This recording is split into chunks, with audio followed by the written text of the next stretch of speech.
This round revolves around the Federal Reserve and monetary policy. The Federal Reserve is kind of this mystery wrapped in an enigma. What do you believe is the proper role of the Federal Reserve in particular, but also briefly share a little bit of your theory of monetary policy and how that would affect your votes as an elected official?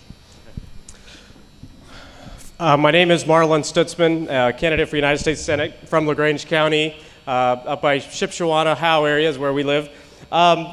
First of all, I believe that once our federal government has started dipping more and more into monetary policy and to controlling the money flow in this country is something that each one of us as citizens need to be very concerned about.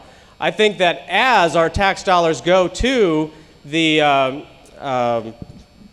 reserve, they should be held accountable for, and we should know what they're being used for. There should be an audit of the Federal Reserve, I believe, every 2 years, because if we don't know what our dollars are being used for and where they're being invested, what they're being appropriated to, how can we as citizens truly understand, and why would we support and approve a department that the federal government controls our dollars with? So I think that that's the sort of accountability and transparency we need, not only in Congress. We need accountability and transparency in Congress, but I think we also need to look back at how the dollar is supported today. The federal dollar, or our dollar, is becoming weaker and weaker in the global market. Now, part of that is good, but part of that is bad because it does increase trade.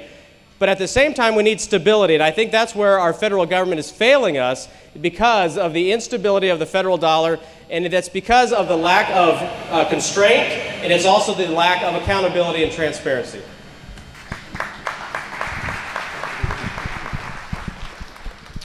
You know, the Fed is kind of like the big old boogeyman. You know, we're afraid of it. It is this kind of enigma out there. You know, in 1913, when it was founded, there were over 30,000 different bank currencies, and that was kind of messing with things. And it was founded with a couple mandates to kind of control the cash flow between banks. It was kind of the banker to banks, and to help control our economy, kind of like a level heating bill. I have a level heating bill. It keeps it from being too high, and it keeps it from being too low. Kind of keeps it level, something I can plan on. And that's how the Fed was designed. The problem with the Fed, it's kind of a quasi-private governmental agency that kind of has no one really peering in. It's kind of like giving my son the keys to the car and let him go party, and every once in a while he calls in and tells me he's behaving. You know, I don't trust him. I like to be able to take a look in. I like to be able to audit what he's doing. We most certainly need to audit the Fed so we understand what they're up to. But the Fed, the boogeyman, it is not our problem. Our problems that we are facing today is because of our spending, and we must stop the spending. That's what's causing all these kinds of problems, not the Fed. We also must stop the budgets from increasing. We must pull back on the budgets and get our expenses under control. We do those kinds of things that will get our ship back in the right course and get us back on the prosperity and back on the freedom.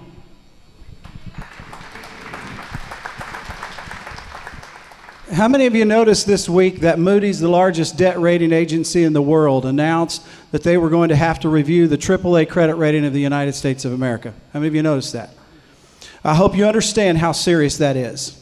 Months ago, when Moody's first started talking about this, I was the only candidate in this race who spoke up and said, ladies and gentlemen, if the United States credit rating gets downgraded, we are fiscally in trouble. If our enemies cannot defeat us militarily, they will certainly defeat us monetarily. And we need to be very concerned about the fact, because of out-of-control spending, our AAA credit rating right now, as we're here tonight, is in jeopardy. Now, I want to talk about the Fed. I know this is a tremendous issue. I get a lot of questions about whether or not we should go back to the gold standard, and I'm much in favor of the Fed being audited. But I want you to think about something. What we want to avoid at any cost is this. We do not want the Fed to become a political football. And whatever we do, we have to be careful that we do not politicize the Federal Reserve. And ladies and gentlemen, in the midst of all of our rhetoric, if we're not careful, that is exactly what's going to happen.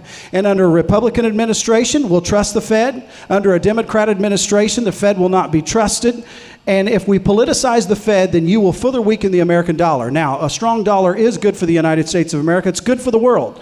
And how do we preserve a strong dollar? We do preserve a strong dollar by lowering spending and ensuring that our AAA credit rating never does get downgraded. We cannot afford to let that happen.